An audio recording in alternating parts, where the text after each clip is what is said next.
Hello दोस्तों, मैं दिनेश चौधरी लेकर आया हूं हमारे YouTube वीडियो नॉलेज श्रृंखला का अगला वीडियो। ये वीडियो पूरी तरह नागरिकता पर फोकस करेगा और आज हम नागरिकता से रिलेटेड सभी फैक्ट और कॉन्सेप्ट क्लियर करने वाले हैं। पहले आप सभी को धन्यवाद जो आप हमारे इस YouTube वीडियो चैनल से जुड़े और इस वीडियो को देख रहे हैं। आज का ये वीडियो हमारे संविधान के भाग 2 पर आधारित है। इसमें नागरिकता के अनुच्छेद और नागरिकता से संबंधित सभी कानूनों को हम कवर करने वाले हैं। आइए शुरू करते हैं। सबसे पहले मेरे गणेश जी भगवान को नमस्कार और मेरे शिक्षक श्री सुरेश पटेल सर को नमन करते हुए आगे बढ़ते हैं।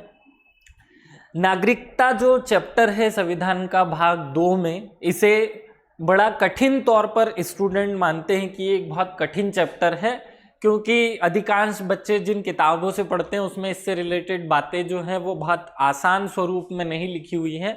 आज इसी को हम थोड़ा सरल करने की कोशिश करेंगे, इसको आसान बनाने की कोशिश करते हैं।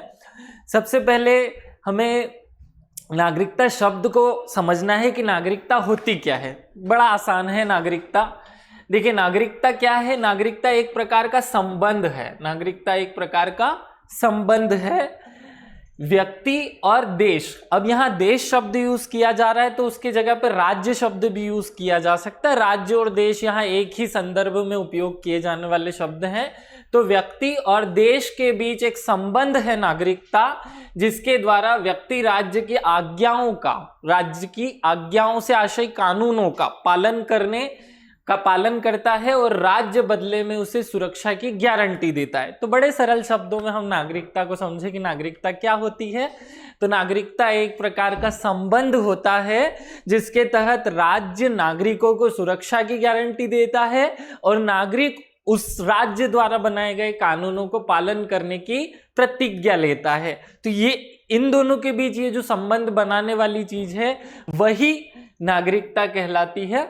और दूसरे शब्दों में इस बात को हम परिभाषित करते हैं, समझते हैं, किसी राज्य की पूर्ण और उत्तरदायी भरी सदस्यता ही नागरिकता है। अर्थात किसी राज्य की ऐसी सदस्यता जिसमें उत्तरदायित्व भी है और पूर्णता भी है कि पूरी तरह से वो उसका सदस्य है। तो ऐसी सदस्यता को हम क्या कहते हैं? नागरिकता कहते हैं।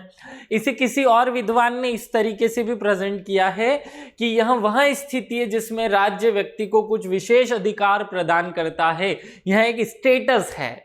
नागरिकता एक प्रकार का स्टेटस है जिसमें कोई राज्य अपने नागरिकों को कुछ विशेष अधिकार प्रदान करने का भाव या प्रदान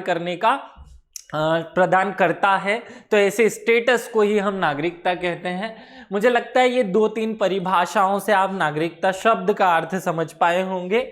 अब हम भारतीय संविधान पे चलते हैं। भारतीय संविधान में क्या दिया है इससे रिलेटेड? भारतीय संविधान में भाग 2 में इससे रिलेटेड 7 आर्टिकल्स लिखे हुए हैं। 5, 6, 7, 8, 9, 10, 11 ऐसे 7 आर्टिकल्स जो कि 5 से लेकर के 11 तक के अनुच्छेद में कवर हैं। इनको हम एक बार याद कर लेते हैं। आप लोग याद करने का मेरा वाला आसान तरीका अपनाएंगे। इसके लिए हम भारत का एक मैप बना लेते हैं और उस मैप के आधार पर इसको याद करने की कोशिश करेंगे। देखिए, अनुच्छेद 5 क्या कहता है? अनुच्छेद 5 कहता है संविधान लागू होने के समय नागरिकता या प्रारंभ में नागरिकता। अब इसे याद करना है कि 5 में नागरिकता के प्रारंभ की बात की गई है, तो मैं इसे सरल करने के लिए प्रारंभ लिख देता हूं केवल। अब देखिए, प से 5 होता है और प से ही प्रारंभ होता है। तो 5 में क्या दिया हुआ है? प्रारंभ में नागरिकता, अर्थात संविधान लागू होने के शुरुआत में नागरिकता या प्रारंभ में नागरिकता 5 में दी हुई है। इतनी सी बात है। प से 5 है और प से प्रारंभ होता है, इसलिए 5 में नागरिकता प्रारंभ हो रही है, ये याद रख लेना है। आर्टिकल 6 पे आते हैं। आर्टिकल 6 को आप तीर के निशान के माध्यम से ऐसे याद कीजिए। देखिए, आज तक भारत ने कभी भी पाकिस्तान पर पहली बार हमला नहीं किया, तो पहली बार हमला करने का काम पाकिस्तान ने किया है। इस तीर को आप 6 कर सकते हैं, यहाँ 6 लिख देते हैं हम। अर्थात यहाँ से ये एक तीर जो आ रहा है ये 6 को दर्शाएगा। फिर बदले में यहाँ से यहाँ जब थप्पड़ मारा जाएगा तो इसे 7 से दर्शाया जाएगा। मतलब जब भारत उसको जवाब देता है तो 7 हो जाएगा। कैसे इन दोनों का कनेक्शन है? पाकिस्तान से भारत आने वाले नागरिकों के संबंध में नागरिकता ये 6 में दी हुई है, अर्थात 6 में यहां से यहां आना है और 7 में यहां से यहां आना है, अर्थात 7 में भारत से पाकिस्तान जाने वाले नागरिकों के संबंध में नागरिकता है। 8 को हम ऐसा एक तीर बनाकर याद कर लें, ये 8 हो गया। 8 में क्या दिया हुआ है? भारत से बाहर अर्थात विदेशों में जाने वाले नागरिकों के संबंध में नागरिकता। तो 5, 6, 7, 8 बड़े आसान आर्टिकल्स हैं। कैसे याद किया? प से प्रारंभ में नागरिकता, 6 में पाकिस्तान से भारत आने वाले, 7 में भारत से पाकिस्तान जाने वाले, 8 में भारत से विदेश जाने वाले, 9 को याद करते हैं। अनुच्छेद 9 बहुत ही आसान है। इस 9 को मैं इस प्रकार वाला 9 भी लिख सकता हूं, NO, नो। तो ये 9 किस चीज को दर्शाता है? ये 9 दर्शाता है मना करने को, कि नागरिकता कब समाप्त हो जाएगी, कब मना कर दी जाएगी, इसे दर्शाता है आर्टिकल 9। तो 9 में है नो, अर्थात मना करना, कि नागरिकता का समाप्त हो जाना। आसान है, याद रह गया होगा। 10 में लिखा है बस, मतलब नागरिकता की स्थिति जो है वो बस वैसी की वैसी ही रहेगी। बस 10 को हमने बस बोला और बस से याद किया कि बस वैसी की वैसी ही रहना, अर्थात नागरिकता के अधिकारों की निरंतरता या बस उनका बना रहना, ये हमेशा बने रहेंगे। नागरिक अधिकारों की निरंतरता को आर्टिकल 10 दर्शाता है। आगे बढ़ते हैं। नागरिकता संबंधित कानून बनाने की शक्ति संसद को है, अर्थात इससे रिलेटेड एक एक कानून जो है वो संसद बनाएगी, एक भी कानून और कोई नहीं बनाएगा। आर्टिकल 11 क्या दर्शा रहा है? कि संविधान को के अंदर नागरिकता के बारे में कानून बनाने की जो शक्ति है वो 11 के तहत संसद को दी गई है, अर्थात आर्टिकल 11 संसद को शक्ति प्रदान करता है। तो बड़े आसान तरीके से आपको इन आर्टिकल्स को याद करना है। 5 नंबर कैसे याद किया? प से 5 होता है और प से प्रारंभ होता है, तो प्रारंभ में नागरिकता। 6 में पाकिस्तान से भारत आने वाले, 7 में भारत से पाकिस्तान जाने वाले, 8 में भारत से विदेश चले जाने वाले। इस मैप से आप याद कर सकते हैं। 9 मतलब नो, समाप्त हो जाना। 10 में बस मतलब निरंतरता बनी रहना, और 11 में उसका अधिकार या नागरिकता पर कानून बनाने का अधिकार संसद को होना। तो एक फोरे तौर पर हमने आर्टिकल्स जो नागरिकता से संबंधित थे इनको याद किया। इनको हम डिटेल्स में भी देखने वाले हैं, एक एक आर्टिकल्स को डिटेल में देखेंगे, लेकिन प्री पर फोकस करते हुए पहले नागरिकता से रिलेटेड जो फैक्ट्स हैं, जो फैक्ट हमारे परीक्षा में सीधे तौर पे आ सकते हैं, उनको कवर कर लेते हैं। पहले वो क्या क्या फैक्ट्स हो सकते हैं, ध्यान से सुनिए। भारत में एकल नागरिकता को अपनाया गया है, ये इससे रिलेटेड प्रमुख महत्वपूर्ण बात है। इससे रिलेटेड जो 10, 15, 20 मुझे स्पेशल फैक्ट लगे वो मैं पहले आपको एक एक लाइन में पढ़ा रहा हूं। तो भारत में एकल नागरिकता के प्रावधान को अपनाया गया है। ये एकल नागरिकता का प्रावधान कहां से लिया गया है? ये ब्रिटिश संविधान से लिया गया है, अर्थात भारत में नागरिकता की अवधारणा ब्रिटेन के संविधान से ली गई है, ये हमें याद रहे। भारत में जो नागरिकता की व्यवस्था है वो केवल प्राकृतिक व्यक्ति को ही नागरिक मानती है। अब ये क्या होता है? देखिए, नागरिक जो है वो 2 प्रकार के हो सकते हैं, एक प्राकृतिक और दूसरा विधिक। विधिक व्यक्ति क्या होता है? तो विधिक व्यक्ति अर्थात कोई संस्था, कोई निगम, इस प्रकार की जो संस्थाएं होती हैं उनको भी कानूनों में व्यक्ति माना जाता है, लेकिन हमारे संविधान में केवल प्राकृतिक व्यक्ति को ही व्यक्ति के नागरिक के रूप में परिभाषित किया गया है। यहाँ विधिक व्यक्ति को नागरिक नहीं माना गया है। अगला फैक्ट, संविधान लागू होने से पूर्व नागरिकता के 5 आर्टिकल्स जो हैं वो लागू हो गए थे। वो कौन कौन से थे? 5, 6, 7, 8 और 9। ये 5 आर्टिकल्स जो हैं वो संविधान लागू होने से पहले, हमारा संविधान जो है वो 26 जनवरी 1950 को लागू हुआ, जबकि ये 5 आर्टिकल जो है वो 26 नवंबर 1949 को ही लागू हो गए। अब लोग ये याद रखेंगे। नागरिकता संबंधित प्रथम कानून कब बना? नागरिकता संबंधित पहला कानून आर्टिकल 11 की शक्तियों का प्रयोग करते हुए 1955 में बना, जिसका नाम था नागरिकता अधिनियम 1955। 55, याद रखिएगा ये सब लोग। नागरिकता प्राप्त की कितनी विधियां हैं? तो इस कानून के अनुसार 5 विधियां बताई गई हैं नागरिकता प्राप्त करने की, और वो कौन कौन सी हैं? जन्म के आधार पर, वंश के आधार पर, पंजीकरण के आधार पर, देशीकरण के आधार पर और भूभाग सम्मिलीकरण के आधार पर। ऐसे 5 तरीके हैं, याद रखिएगा। आगे बढ़ते हैं। नागरिकता प्राप्ति हेतु शर्तें निर्धारण करने का काम कौन करता है? वो संसद करती है। संसद को यह अधिकार है कि वो इससे रिलेटेड शर्तों का निर्धारण करे। नागरिकों को प्राप्त होते हैं 2 प्रकार के अधिकार, मतदान देने का अधिकार और चुनाव लड़ने का अधिकार, और ये दोनों ही राजनीतिक अधिकार के अंतर्गत आते हैं। तो राजनीतिक के अंतर्गत ये 2 बातें शामिल हैं। इसके अलावा कुछ सामाजिक अधिकार भी हैं, वो आगे हम देखेंगे। नागरिकों को ही राष्ट्रपति, उपराष्ट्रपति, राज्यपाल, सर्वोच्च न्यायालय और उच्च न्यायालय के न्यायाधीश, महान्यायवादी, महाधिवक्ता जैसे बड़े बड़े हमारे संविधान में ऐसे पद जो वर्णित हैं, इन सब पर चुनाव लड़ने का अधिकार केवल भारत के नागरिकों को है। तो उसमें एक शर्त रखी जाती है, तो ये नागरिकों को एक स्पेशल अधिकार मिल गया, मतलब जो भारत का नागरिक होगा केवल वही इन पदों पर आसीन हो सकता है। केवल भारतीयों को प्राप्त मौलिक अधिकार, तो हमें एक लिस्ट के रूप में 5 मौलिक अधिकार याद रखने हैं। 15, 16, 19, 29 और 30, ये 5 जो आर्टिकल्स हैं या 5 आर्टिकल्स में दिए गए जो मौलिक अधिकार हैं, वो केवल और केवल भारत के नागरिकों को याद होते हैं या दिए जाते हैं या उनके लिए ही बने होते हैं, ये अन्य किसी को भी प्राप्त नहीं होते। तो हमें ये याद रखना है, क्योंकि परीक्षा में इस प्रकार से प्रश्न आता है कि निम्नलिखित 4 मौलिक अधिकारों में से कौन सा एक मौलिक अधिकार केवल भारतीय नागरिकों को प्राप्त है। तो अगर आपने ये 5 आर्टिकल्स रट्टा मारे हुए हैं, तो आर्टिकल 15, 16, 19, 29, 30 को डिटेल में हम जब मौलिक अधिकार पढ़ेंगे तब पढ़ेंगे, लेकिन इनको ओवरऑल रूप से हम आंसर के फॉर्म में या आंसर के तरीके में हम अपना आंसर तक पहुंच पाएंगे। तो याद रखिएगा, ये 5 आर्टिकल जो है वो केवल भारतीय नागरिकों को प्राप्त है, अन्य को प्राप्त नहीं है। आगे बढ़ते हैं। नागरिकता संबंधित विधि बनाने का अधिकार किसे है? नागरिकता संबंधित कानून बनाने का अधिकार किसे है? अब भी हमने देखा कि आर्टिकल 11 के तहत विधि बनाने का अधिकार संसद को है। और आगे बढ़ते हैं। नागरिकता संबंधित नियम बनाने का अधिकार किसे है? देखिए, भारत का जो गृह मंत्रालय है वो इससे संबंधित नियम बनाने का काम करता है। ये बहुत महत्वपूर्ण बात है। और अभी सीएए पर जो विवाद हुआ था वो भी इसी से रिलेटेड, इन दोनों पॉइंट से रिलेटेड ही था। आज के इस वीडियो में हम सीएए पे भी बहुत सारी बातें करने वाले हैं। नागरिकता अधिनियम 1955 में अंतिम संशोधन कब किया गया? तो वो जो बहुत हल्ला हुआ था सीएए के नाम से, उसी के माध्यम से 2019 में नागरिकता कानून में अंतिम संशोधन किया गया। याद रखिएगा, नागरिकता अधिनियम में अंतिम संशोधन 2019 में किया गया है।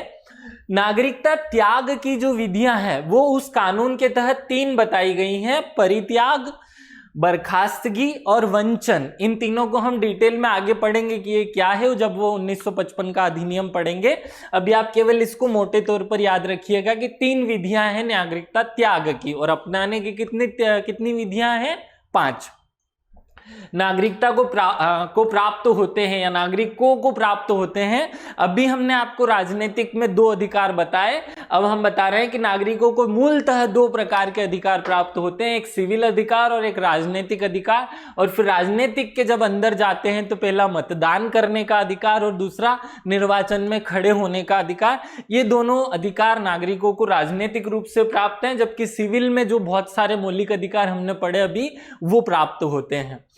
नागरिकता संबंधित कुल कितने अनुच्छेद हैं? तो नागरिकता संबंधित कुल 5 अनुच्छेद हैं।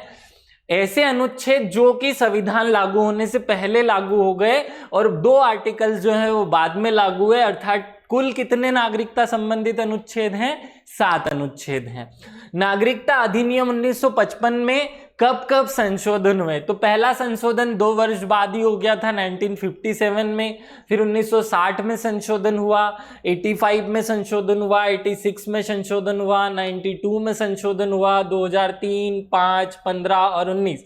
तो ये लास्ट वाले तो 3, 5, 15, 19 ऐसे ही याद हो जाएगा, उधर वाले थोड़े टफ हो सकते हैं। 57, 60, 85, 86, 92, 5 उधर याद करना है और 4 पीछे की तरफ याद करना है, मतलब 2000 के बाद के 4 याद करने, उधर के 5 याद करने। हो सकता है आपको पूरे याद ना हो, लेकिन अंतिम संशोधन 2019 में हुआ है, ये याद हमें रखना है। नागरिकता को पहली बार परिभाषित किसने किया था?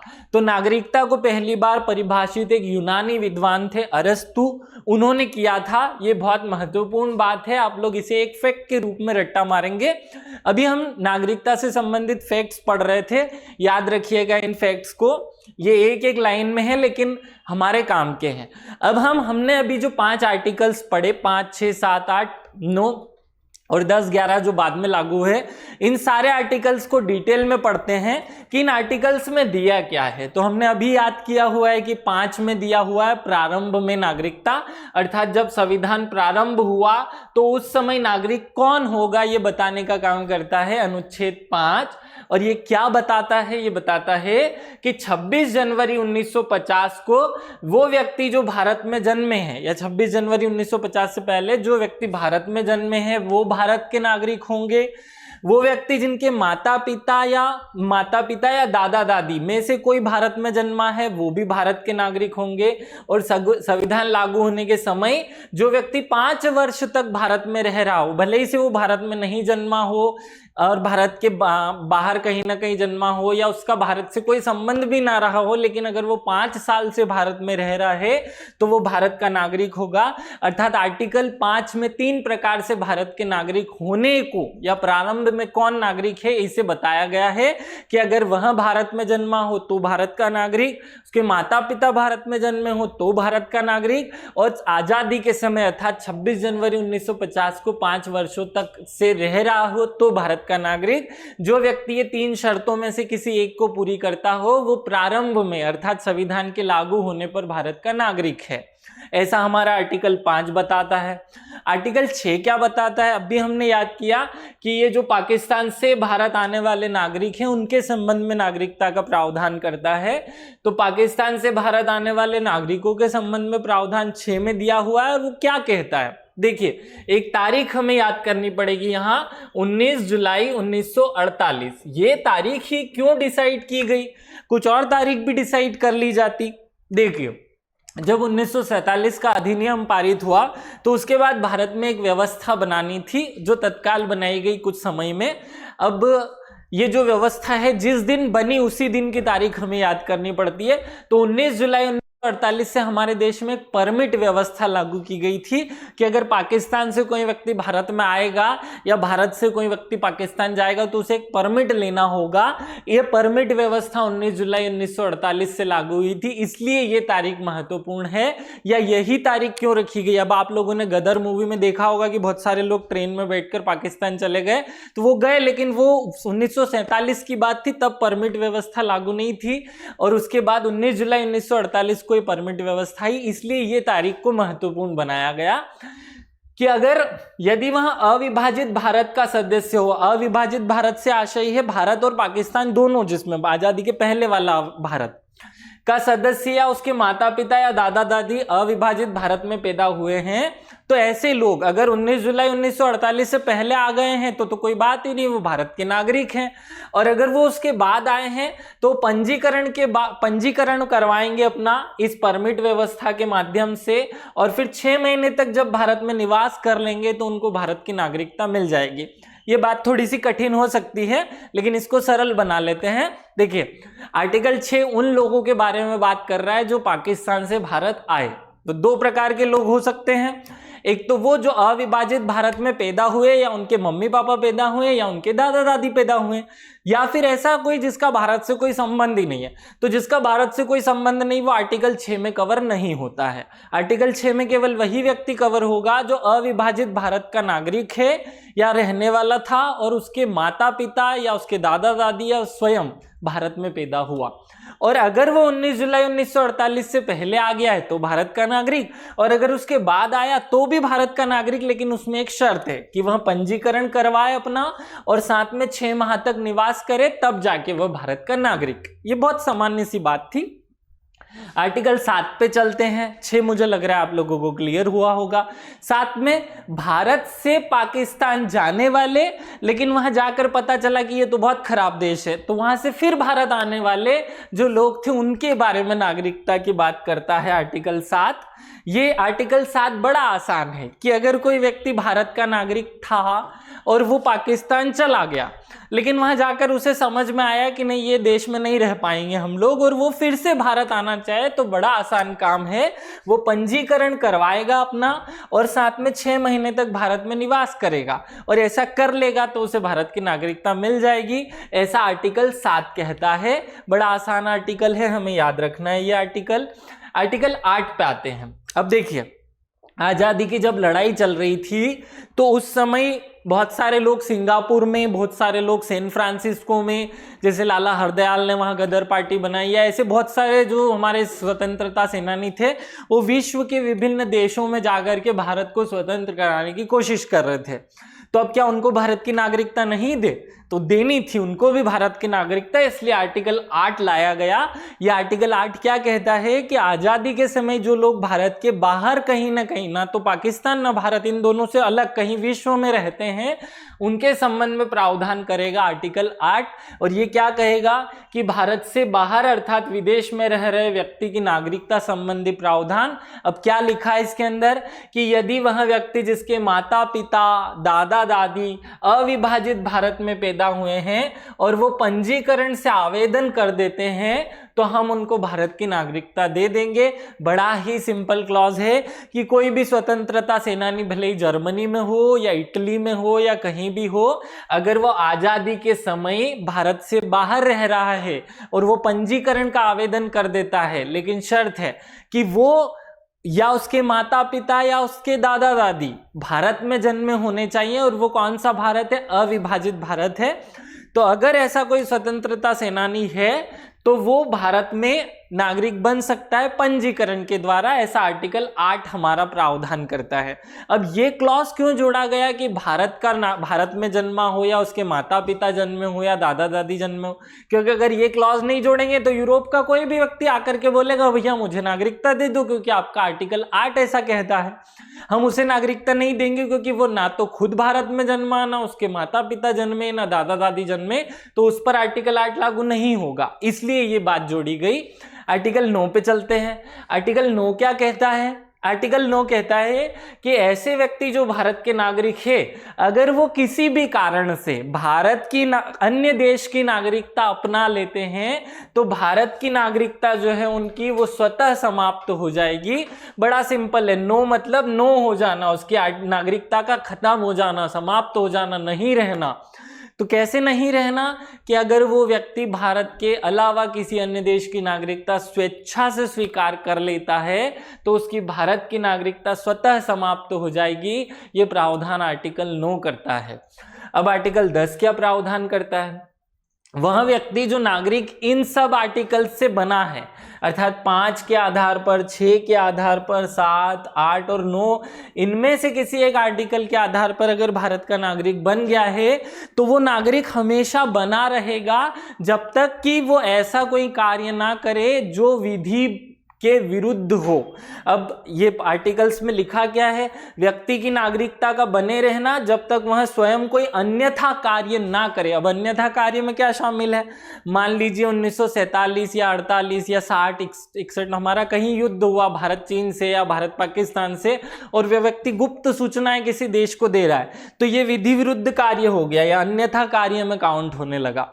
वो भारत के संविधान का सम्मान ना करे, भारत के जो आदर्श हैं जैसे राष्ट्रीय झंडा हो, हमारा राष्ट्रगान हो, राष्ट्रीय गीत हो, इनका सम्मान ना करे, या ऐसा देशद्रोह का कोई काम करे तो उसे अन्यथा कार्य माना जाएगा। और अगर ऐसा किया तो ही उसकी नागरिकता समाप्त हो सकती है, नहीं तो अगर वो प्रारंभ में नागरिक है तो उसकी नागरिकता बनी रहेगी। अर्थात सीधे सीधे संसद को ये कहा जा रहा है कि संसद कोई ऐसा कानून नहीं बनाएगी जो नागरिकता छीने। जो प्रारंभ में जिनको नागरिकता दी गई है उनकी नागरिकता छीन ले। नहीं तो ऐसा होता कि अगर ये आर्टिकल सीधे सीधे ये नहीं जोड़ा जाता, अगर ये आर्टिकल संविधान में नहीं होता, तो हो सकता है कि हमारी संसद, मान लीजिए कांग्रेस पार्टी की सरकार है या बीजेपी पार्टी की सरकार है, तो वो दूसरे पक्ष के बारे में ऐसा कानून बना देती कि अगले वाला जो ये दूसरा दल है इसके नागरिक अब भारत के नागरिक नहीं होंगे। तो ऐसा करने से रोकने के लिए हमारे संविधान का आर्टिकल 10 जोड़ा गया कि नागरिकता निरंतर बनी रहेगी जब तक वो कोई अन्यथा कार्य ना करे, और फिर अन्यथा कार्य निर्धारण संसद द्वारा किए गए विधि बनाकर। आर्टिकल 11 क्या कहता है? आर्टिकल 11 जो है वो संसद को कानून बनाने की शक्ति प्रदान करता है कि नागरिकता संबंधित कोई भी जो कानून है वो संसद द्वारा बनाए जाएंगे। अब यहाँ जो एक महत्वपूर्ण बात समझनी है कि शुरुआत में संविधान केवल नागरिकता के बारे में कुछ छोटी मोटी व्यवस्थाएं करता था कि कौन भारत का नागरिक होगा और कौन भारत का नागरिक नहीं होगा, लेकिन वो ये नहीं बताता था कि भारत की नागरिकता कैसे ली जा सकती है, कैसे समाप्त की जा सकती है।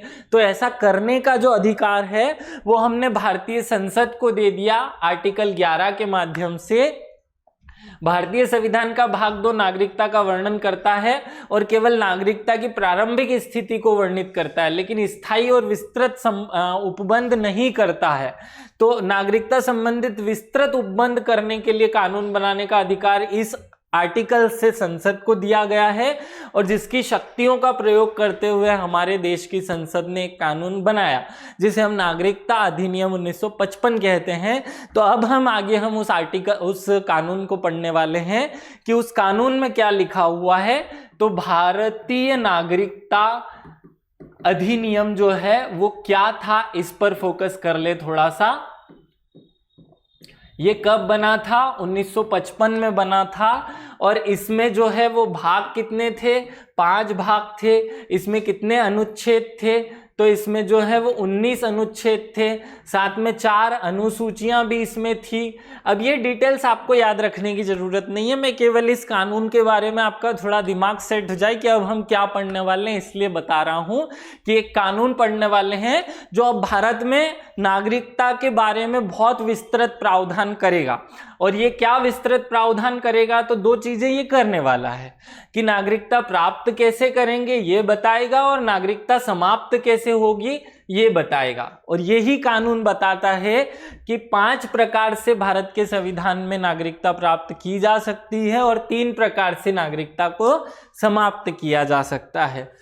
अब यहाँ सब लोग हो सकता है कि कंफ्यूज हो। देखिए, ये कानून ऐसा बताने का प्रावधान करता है, भारतीय संविधान में ऐसा नहीं लिखा हुआ है कि जन्म, देशीकरण, ये सब बातें संविधान में नहीं लिखी हुई है।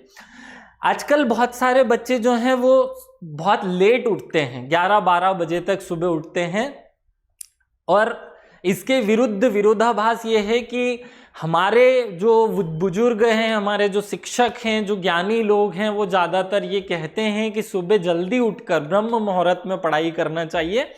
मैं भी इस बात से बहुत अधिक सहमत नहीं था, लेकिन जब मुझे पता चला कि ये बात क्यों कही जाती है तो मैंने खुद ने इसका कारण जानने की कोशिश की। तब मुझे पता चला कि ये लोग जो कहते हैं वो शायद सही है, और मैं आपके ऊपर छोड़ता हूं कि ये बात सही है या गलत है, इसका निर्धारण आप स्वयं कीजिए। पहले एक फैक्ट जान लीजिए। देखिए, जब किसी भी मनुष्य का मस्तिष्क खाली होता है, जीरो होता है, तो उसके विचार करने की जो शक्ति होती है, पढ़ाई करने की शक्ति होती है, वो बहुत तेज होती है। इसे ऐसे समझे कि एक बड़ा सा पाइप है जिसमें कचरा भरा पड़ा है, तो उसमें पानी का जो फ्लो है वो बहुत धीरे होगा, और अगर वो पाइप खाली है तो उसमें पानी का फ्लो जो है वो बहुत ज़्यादा होगा। तो इसी प्रकार जब हम सुबह उठते हैं तो हमारा दिमाग पूरी तरह से खाली होता है, उस खाली पाइप जैसा, और अगर हम पढ़ते हैं तो बहुत आसानी से चीज़ों को कैप्चर कर पाते हैं, याद कर पाते हैं। जबकि दोपहर में जब 11-12 बजे उठते हैं तब तक दुनिया भी उठ चुकी होती है, तो बहुत सारी टेंशन्स, बहुत सारी बातें व्हाट्सएप के माध्यम से, न्यूज़पेपर के माध्यम से या अलग अलग माध्यम से हमारे दिमाग में टेंशन्स के रूप में डाल दी जाती है। अब हमारे हमारे दिमाग में बहुत सारा कचरा भरा पड़ा है उस पाइप के जैसा, जिसमें बहुत सारा बीच में दलदल है। अब आप कुछ भी पढ़ेंगे तो आपके पढ़ने की स्पीड बहुत कम हो जाएगी। इसलिए शायद हमारे बुजुर्ग लोग कहते थे कि सुबह उठकर जल्दी पढ़ना चाहिए ताकि दिमाग खाली रहे तो आप सब चीजें कैप्चर कर पाए। हम तो मूल टॉपिक पे आ जाते हैं। हम संविधान में भारतीय नागरिकता अधिनियम पढ़ रहे थे और उसमें 5 तरीके बताए गए, उन पर फोकस करते हैं। तो जन्म के आधार पर जो है वो नागरिकता कैसे प्राप्त की जा सकती है वो हमारा 1955 का अधिनियम बताता है। 1955 का अधिनियम 2 चीजें बताएगा कि नागरिकता प्राप्त कैसे की जा सकती है और नागरिकता समाप्त कैसे की जा सकती है। वही हम पढ़ने वाले हैं कि नागरिकता प्राप्त करने में पहला तरीका जो नागरिकता प्राप्त करने का है वो जन्म के आधार पर है।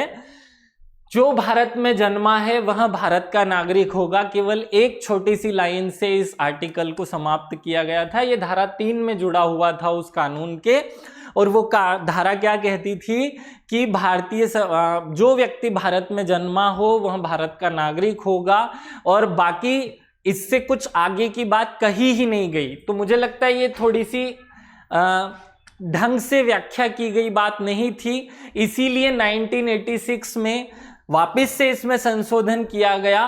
क्योंकि अगर ऐसा हो जाए कि जो भारत में जन्मा हो वो भारत का नागरिक हो, तो इस हिसाब से तो फिर कोई भी अमेरिका का व्यक्ति यहाँ करके किसी महिला ने जन्म दे दिया बच्चे को तो भारत का नागरिक हो जाएगा, जो कि एक तरह से गलत है।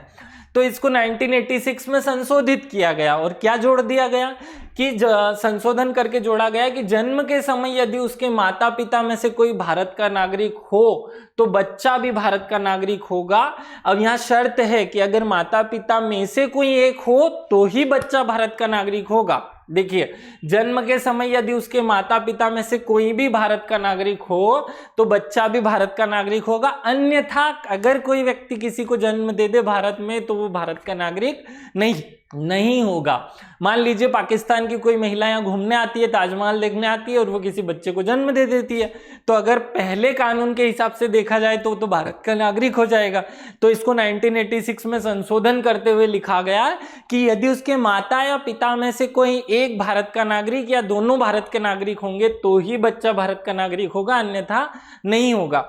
2004 में इसमें और परिवर्तन कर दिया गया, और परिवर्तन क्या किया गया 2003 के संशोधन से जो 2004 में लागू हुआ कि किसी बच्चे का जन्म जब भारत में हो तो उसके माता पिता में से कोई एक भारत का नागरिक तो हो, लेकिन उन दोनों में से कोई भी अवैध प्रवासी ना हो। अवैध प्रवासी हम आगे समझेंगे, लेकिन ये शर्त जोड़ दी गई कि वह अवैध प्रवासी अगर हो और फिर भारत का नागरिक भी, दोनों में से कोई एक अवैध प्रवासी है एक भारत का नागरिक है, तो उनका जो बच्चा जन्मेगा वो भारत का नागरिक नहीं होगा, अर्थात अवैध प्रवासी नहीं होना चाहिए। ये बात 2003 के संशोधन से 4 में जोड़ी गई, याद रखिएगा।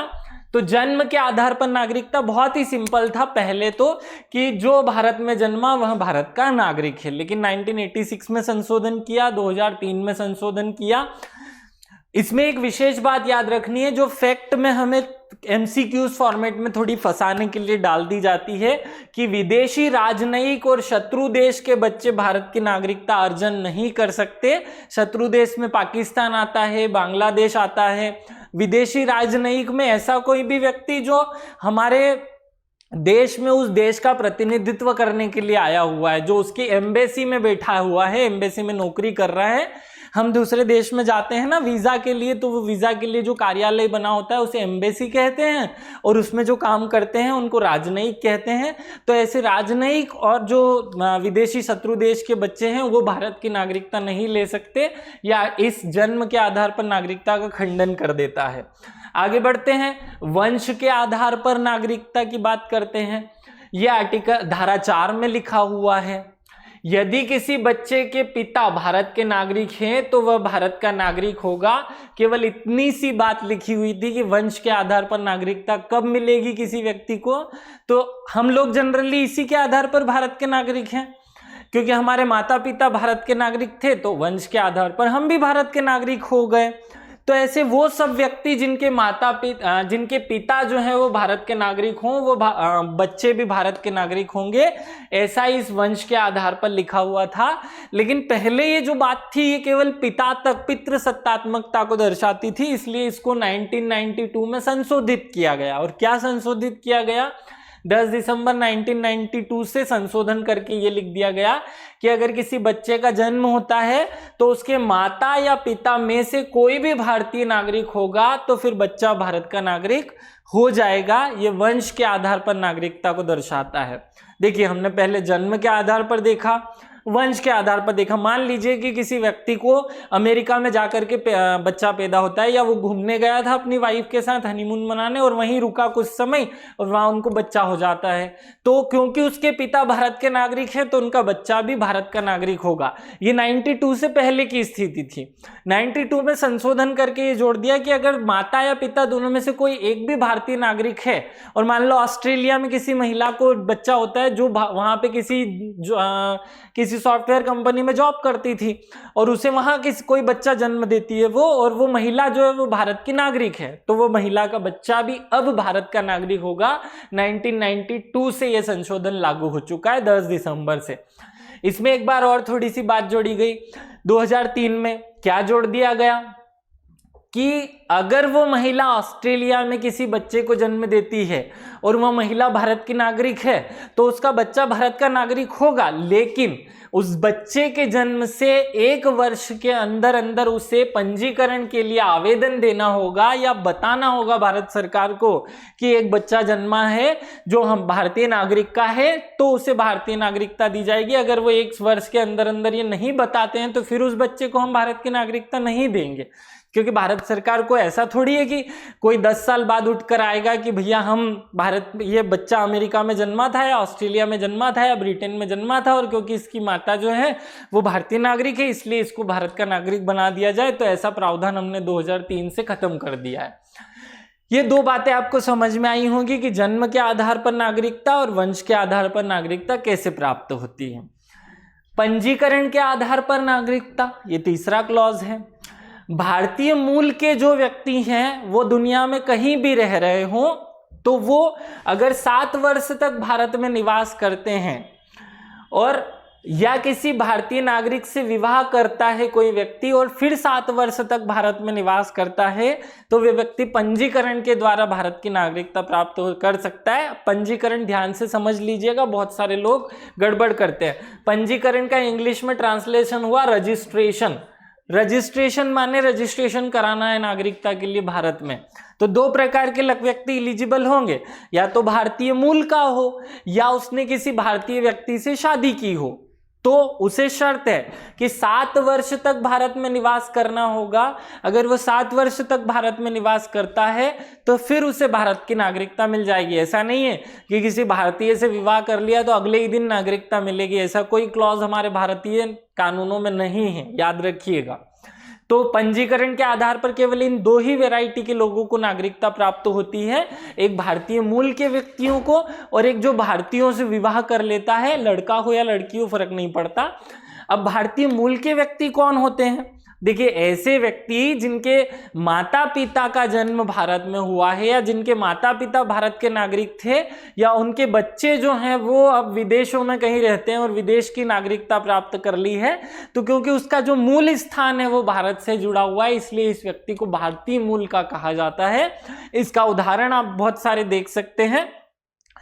आप लोग बताइएगा कि जो अंतरिक्ष के क्षेत्र में एक महिला है उनका वो भारतीय मूल की है, उनका नाम क्या है, या ये आप लोग बताएंगे कमेंट करके। भारतीय मूल के व्यक्ति की परिभाषा आप लोगों को समझ आ गई कि ऐसा कोई व्यक्ति जो भारत का जिसके माता पिता भारत के रहने वाले थे या भारत में जन्मे थे और वो व्यक्ति अभी वर्तमान में कहीं और निवास करता है, किसी और देश का नागरिक है, तो उसे हम भारत का भारतीय मूल का कहते हैं। इसमें एक बात विशेष याद रखिएगा कि वो अप्रवासी नहीं होना चाहिए। वो अगर अप्रवासी होगा तो वो ये शर्त फिर लागू नहीं होगी या ये बात हम उस पर लागू नहीं करेंगे, उसे भारतीय मूल का नहीं मानेंगे। देशीकरण एक चौथी विधि है भारत में नागरिकता प्राप्त करने की। तो वो क्या है?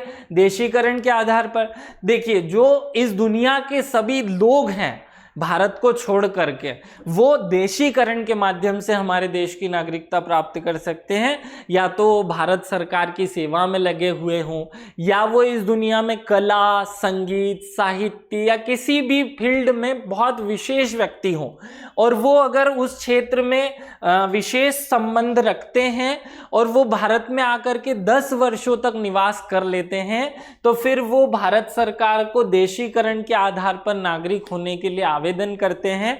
जरूरी नहीं है कि भारत की सरकार उनको नागरिकता देगी ही, लेकिन अगर इतनी शर्तें पूरी कर लेते हैं कि या तो भारत की किसी सेवा में लगे हों, या वो किसी एक क्षेत्र में, भले ही से व्यापार में हो, या फिर भले ही से वो कला संगीत के क्षेत्र में हो या साहित्य के क्षेत्र में हो, वो विशेष योग्यता रखता हो और वो भारत में आकर 10 जो है वो वर्ष तक निवास करता है, तो इसके बाद केवल वो इलिजिबल हो जाता है पंजीकरण या देशीकरण के आधार पर आवेदन करने के लिए। अब यहाँ भारत सरकार फिर शर्तें रखती है कि वह भारत की 22 भाषाओं में से किसी एक भाषा का ज्ञान रखता हो, फिर शर्त रखते हैं कि वह भारत की संविधान की शपथ लेता हो, फिर वो भारत के जो आदर्श हैं, भारतीय ध्वज, राष्ट्रीय गान, इनमें निष्ठा रखता हो, फिर शर्त रखते हैं चौथी कि वो अपने उस देश की नागरिकता को त्याग दे।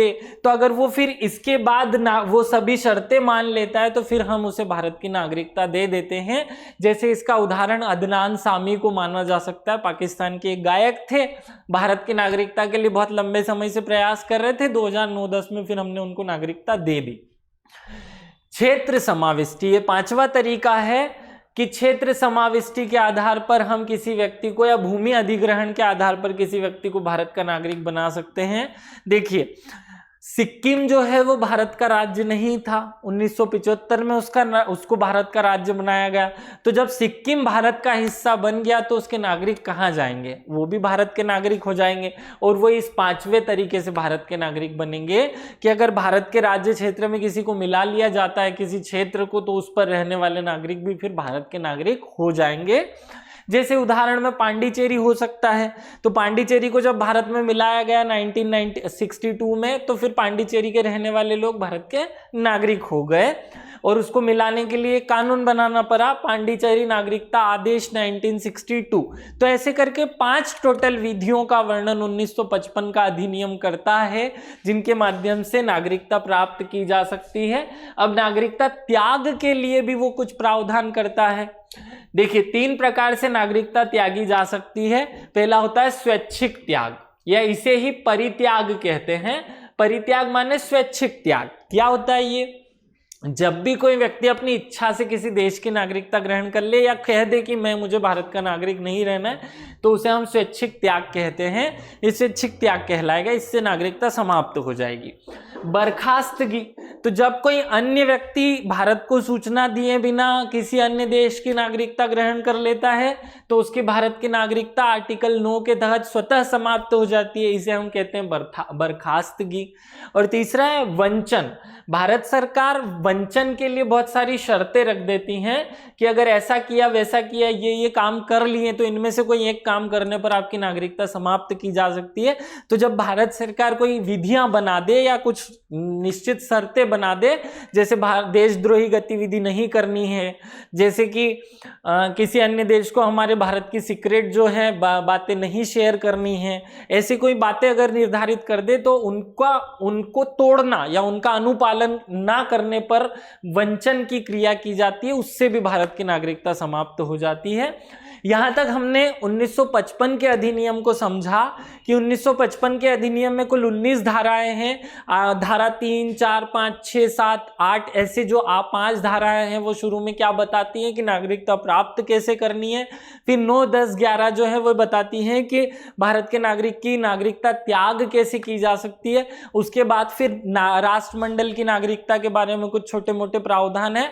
और ऐसे 1955 का अधिनियम जो है वो बना और बार बार उसमें धीरे धीरे संशोधन हुआ। मैंने आप लोगों को क्लियर किया हुआ है कि 1957, 1960, 1985, 86, 92, फिर 3, 5, 15, 19, ऐसे अभी तक उसमें कुल 9 बार संशोधन हो चुका है। तो जो 2019 में संशोधन हुआ है, जिसके ऊपर बहुत बवाल हुआ, इसको हम थोड़ा सा समझ लेते हैं, जिसे हमने एक शॉर्टकट नाम CAA के नाम से जाना था। अब ये CAA है क्या? सिटीजनशिप अमेंडमेंट एक्ट 2019, जिसे हमने CAA कह दिया है। CAA क्या है? Citizenship amendment act. और किसमें अमेंडमेंट करता है ये? 1955 के अधिनियम में, क्योंकि मूल कानून वही है आज भी। पढ़ते हैं इसके बारे में। कब से लागू हुआ? ये हुआ 10 जनवरी 2020 को लागू। याद रखिएगा, 10, फिर 1 और फिर 20, ऐसे याद कर सकते हैं इसे। मैंने इसी तरीके से आंकड़ा याद किया हुआ है, 10, 1, 20, याद रख लेना। उद्देश्य क्या था इस CAA का? पाकिस्तान, अफगानिस्तान और बांग्लादेश, है ना, ये 3 देश हैं। पाकिस्तान, अफगानिस्तान और बांग्लादेश के 6 धार्मिक समुदाय। 6 धार्मिक समुदाय में मुस्लिम छोड़ दो तो बाकी 6 कौन कौन? हिंदू, सिख, ईसाई, पारसी, बुद्ध और जैन। इन 6 धार्मिक समुदायों को, जो कि भारत में अप्रवासी हैं, जो भारत में प्रवास कर रहे हैं लेकिन भारत के नागरिक नहीं हैं, उनको भारत की नागरिकता प्रदान करने के उद्देश्य से लाया गया है। मैं बहुत स्पष्ट शब्दों में फिर बताता हूं। 3 देश, भारत, बांग्लादेश और अफगानिस्तान, पाकिस्तान, बांग्लादेश और अफगानिस्तान के 6 समुदाय, मुस्लिम को छोड़कर 6 के नाम पढ़ लो। जैन, बौद्ध, सिख, ईसाई, पारसी और जैन, बुद्ध, सिख और हिंदू, इन 6 समुदाय के जो नागरिक थे, उनको, जो कि भारत में रह रहे हैं लेकिन उनके पास भारत की नागरिकता नहीं है, उनको भारत की नागरिकता देने के लिए ये कानून लाया गया था। इसने किसी भी व्यक्ति की नागरिकता नहीं छीनी है, ये याद रखेंगे आप लोग। इसे नागरिकता अधिनियम 1955 में संशोधन करने के लिए लाया गया। यह उन पर लागू होता है जो अपने अपने देश में धार्मिक प्रताड़ना के भय से भारत में शरण लिए हुए हैं या भारत में रह रहे हैं। और कब से रह रहे हैं? ऐसा नहीं कि 2019 में कोई व्यक्ति आया उसको देंगे। जो 31 दिसंबर 2014 के पहले भारत में प्रवेश कर चुके हैं, उन लोगों को देंगे भारत की नागरिकता। तो बड़ा स्पष्ट रहे कि CAA जो है वो 3 देश के 6 प्रकार के लोगों को भारत की नागरिकता देने के लिए बनाया गया एक संशोधन अधिनियम था, जो कि 31 दिसंबर 2014 से पहले भारत में आ चुके भारतीयों पर ही लागू होता है, उसके बाद आने वालों पर लागू नहीं होता है। और ये मूल रूप से कहता क्या है? वो यूं कहता है कि 6 समुदाय अगर वो आवेदन करते हैं भारत की नागरिकता के लिए, तो उनको न्यूनतम निवास की जो शर्त है या जो न्यूनतम निवास की सीमा है, जो कि पहले 11 वर्ष थी, उसको घटा करके केवल 5 वर्ष कर दिया जाएगा और उनको सबको भारत की नागरिकता दे दी जाएगी। लेकिन उसके लिए उन्हें आवेदन करना होगा और दूसरी शर्त है कि वो 5 वर्ष से भारत में रह रहे हों, तो उनको भारत की नागरिकता दे देंगे हम। इतना प्रावधान हमारा CAA करता है। बड़े स्पष्ट शब्दों में याद रहे कि CAA किसी भी व्यक्ति की नागरिकता छीनने का काम नहीं करता। ये केवल 1955 के अधिनियम में इतना संशोधन करता है कि इन लोगों को नागरिकता देनी है तो उसकी जो शर्त थी कि 11 वर्ष तक भारत में निवास करे, उसको घटा करके केवल 5 वर्ष कर दिया। इतना छोटा सा संशोधन किया गया है और वो CAA इस काम को करता है, याद रखिएगा। हमें एक फैक्ट याद रखना है, LM सिंघवी समिति। देखिए 2000 में इस समिति का निर्माण किया गया LM सिंघवी की अध्यक्षता में, और इसने अपनी रिपोर्ट जो है वो 2002 में प्रेषित की, 2002 में दी। और इसी के आधार पर 2003 का जो संविधान संशोधन था, 2003 का जो नागरिकता संशोधन था, वो इस समिति की सिफारिश पर किया गया था। याद रखिएगा, LM सिंघवी समिति का संबंध किससे है? नागरिकता से है, यह हमें याद रहे। अब कुछ छोटी छोटी शब्दावलियां हैं जो हमें डिस्टर्ब कर सकती है, उन पर बात कर लेते हैं 2 मिनट। सबसे पहला अवैध प्रवासी। अवैध प्रवासी बार बार शब्द आ रहा था, ये होता कौन है? देखिए, ऐसा कोई व्यक्ति जो भारत में बने हुए कानून या बिना परमिशन के भारत में आ जाए तो उसे हम अवैध प्रवासी कहेंगे। मान लीजिए श्रीलंका का कोई आदमी जो बिना वीजा के, बिना परमिट के हमारे भारत में प्रवेश कर जाए, तो वो भारत में क्या हो जाएगा? अवैध प्रवासी हो जाएगा। भले इसे बांग्लादेश का हो, श्रीलंका का हो, इंडोनेशिया का हो या अमेरिका का हो, अगर वो बिना वीजा के भारत में आया है तो वो अवैध प्रवासी होगा। उसे हम गिरफ्तार करके जेल में बंद कर सकते हैं क्योंकि वो अवैध प्रवासी है। बस इतनी सी बात याद रखिए, अवैध प्रवासी माने वो व्यक्ति जो बिना सरकार की परमिशन अर्थात वीजा लिए भारत में आ गया है या रह रहा है, वो भी अवैध प्रवासी। अब यहाँ एक बात और याद रखिएगा कि मान लो अमेरिका से कोई एक व्यक्ति आता है जो 6 महीने का वीजा लेकर के भारत में आया और 6 महीने के बाद वो अमेरिका नहीं गया, यहीं पे रहा और उसने अपना वीजा नहीं बढ़वाया, तो वो 6 महीने के बाद में फिर अवैध प्रवासी हो जाएगा। याद रखिएगा इस बात को। फिर एक वर्ड होता है एनआरआई। एनआरआई माने नॉन रेसिडेंशियल इंडियन। अब ये क्या होता है? देखिए, एनआरआई वो व्यक्ति होता है जो भारत का पहचान पत्र अर्थात पासपोर्ट धारण करता है लेकिन किसी काम से विदेश में रहता है। वो काम शिक्षा हो सकती है, वो काम नौकरी हो सकती है, या वो कोई शोध अनुसंधान हो सकता है, या वो घूमना फिरना हो सकता है। लेकिन विशेष बात ये याद रखिएगा कि कोई व्यक्ति 1 दिन के लिए, 4 दिन के लिए, 15 दिन के लिए किसी देश में घूमने चले जाए विश्व के, तो उसे एनआरआई नहीं कहते हैं। एनआरआई होने की शर्त है कि व्यक्ति का कम से कम 6 माह से अधिक उस देश में निवास हो, तो उसे ही एनआरआई कहते हैं। और यहाँ एक विशेष बात है कि वो भारत का नागरिक हो, भारत का पासपोर्ट धारण करने वाला होगा तो ही एनआरआई होगा, नहीं तो फिर हमें भारतीय मूल का कहना पड़ेगा उसे। इसी से अगली बात आ जाती है भारतीय मूल का। भारतीय मूल का कौन है? देखिए, कोई व्यक्ति जो भारत का नागरिक है वो विश्व में कहीं चला गया पासपोर्ट या वीजा लेकर के, अब वो वहां रहने लगा और उसे बड़ा अच्छा लगा वो देश और उसने उस देश की नागरिकता ग्रहण कर ली, तो उसकी भारतीय नागरिकता समाप्त हो जाएगी। तो जब उसकी भारतीय नागरिकता समाप्त हो गई तो वो भारत का नागरिक तो बचा नहीं, तो वो कौन हो गया? फिर वो भारतीय मूल का हो गया है। भारतीय मूल का है लेकिन भारत का नागरिक नहीं है, याद रखिएगा। इसी में 2 विशेष बातें हम याद कर लेते हैं। लोग कंफ्यूज होते हैं कि पासपोर्ट क्या होता है और वीजा क्या होता है। देखिए, पासपोर्ट जो होता है वो एक पहचान पत्र होता है। ये पासपोर्ट में एक फोटो लगा रहता है, भारत सरकार लिख कर देती है कि ये भारत का नागरिक है। अब वीजा क्या होता है? तो पहले वीजा का फुल फॉर्म याद रहे। वीजा का फुल फॉर्म होता है विजिटर्स इंटरनेशनल स्टे एडमिशन। आपका जो पासपोर्ट होता है ना, उसे अगर आप ले करके किसी एम्बेसी में जाते हैं और उससे कहते हैं कि मुझे मेक्सिको में 5 दिन घूमने जाना है, तो वह एक पर्टिकुलर फीस लेकर के आपको उस देश में घूमने की इजाजत दे देता है। तो वो क्या करेगा? आपके पासपोर्ट के पीछे एक सील लगा देगा, एक निश्चित तारीख से एक निश्चित तारीख तक मेक्सिको में रहने की, तो वो वीजा बन जाएगा। इसी को हम वीजा कहते हैं। कोई अलग से डॉक्यूमेंट नहीं बनता है ये।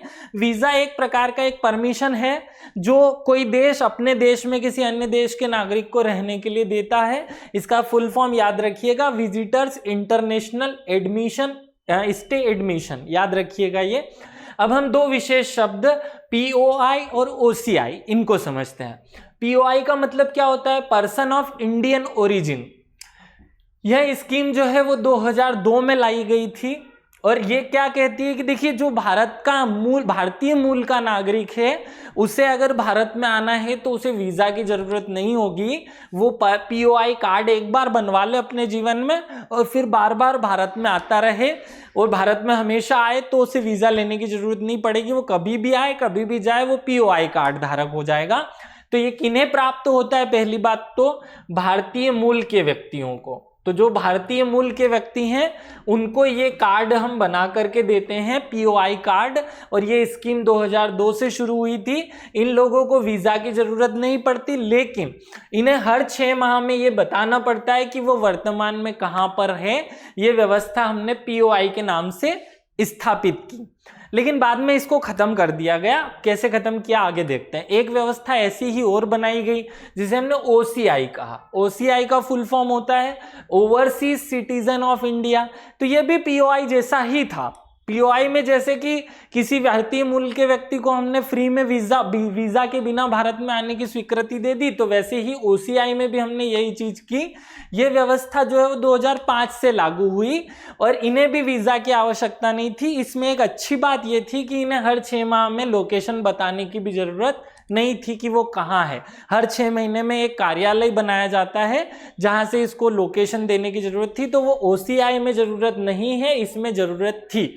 बाद में 2015 में POI और OCI दोनों को मिला करके एक कर दिया गया। 2015 का जो नागरिकता अधिनियम संशोधन था उसमें इसको दोनों को एक कर दिया गया। तो अब POI और OCI को दोनों को ही OCIS कर दिया गया है, मतलब overseas citizen of Indian card धारक इसके नाम से जाना जाता है। अब ये दोनों एक ही हैं। तो ऐसे हमें कुछ कुछ फैक्ट्स याद रखने हैं।